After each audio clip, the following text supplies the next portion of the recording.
Dave Neville, I'm with Infinity Robotics. We are a robot integrator. We take heavy industrial robots, we tie that together with various machines, and we automate processes for our customers.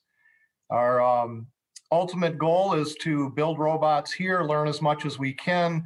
The goal is to send these robots out into outer space and mine the asteroid field. So we have, you know, our slogan is change the way we live on and off this planet. And we hope that through using automation, we can get people into safer, better, smarter jobs. Now that is awesome. See, this is why I let people like you say what you do, because if I took the research I did in a bio, I would have so undersold that. And I'll tell you just blew me away. You just made me think of a sci-fi movie, The Expanse. I've been watching the show The Expanse, and it's all about what you just said, mining from outer space and bringing it back. So that's crazy. So, all right. So obviously, you know, everybody I bring on, I want them to be passionate, right? I'm a very passionate person. I can see that passion through this screen and this link we call Zoom, right? But what got you into robotics? You know, how do you sit here today? Because we all have a story that got us here. I want to hear that story. It was an incredibly long journey. I would guess it was roughly about 7 years old. I really wanted an erector set. And I wanted an erector set so I could build a robot arm.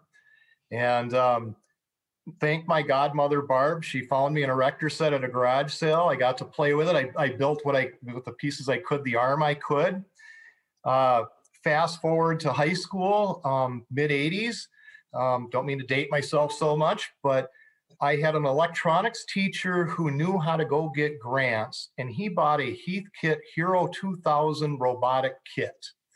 And back then that was a $6,000 kit, which might as well been $1 million at the time.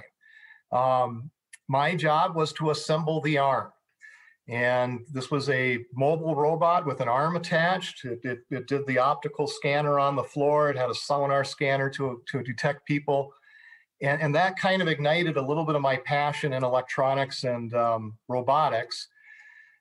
Weirdly, took me about 35 years to really probably get into the industry. I became a headhunter for mathematicians and double E's, people designing jets and medical devices and anything electronic software related. I spent about 20 years putting people into that industry, realizing that, man, these cameras, these chips, everything's speeding up from what I was working in the 80s. And they're finally at that point where we should start bolting some of this hardware I've been selling to the military onto robots and bring it into industry.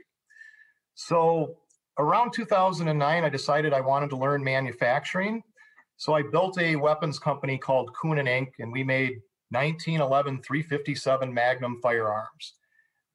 Motivation for that was I could buy a bunch of CNC machines to start building my own drives for my own robotic systems.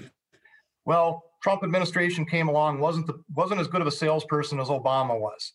And I kind of exited that industry and decided to go into robotics more as a full-time career. Went to work for a company. I was the first real salesperson in 60 years they'd hired. It turns out I'm a little bit more obnoxious than they were ready to handle.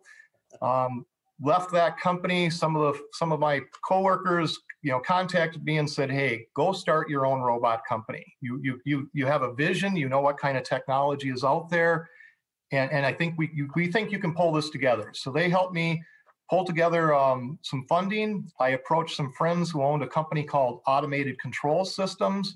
They were doing fixed automation for factories, and I said to my buddy, I said, "What do you think about shutting down what you're doing, starting up a new company and bolting on robots to what you do?"